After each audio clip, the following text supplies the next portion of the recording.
Hello, welcome back here again.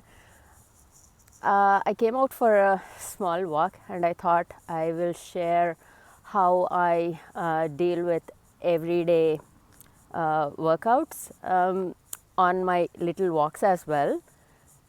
So, I am going to just show some videos on how the plane is moving or how people are moving, and I track them, or how the trees are. You already see some trees and poles behind me, right? So how I exercise on the vision and move from one tree to the next, or move back on the poles.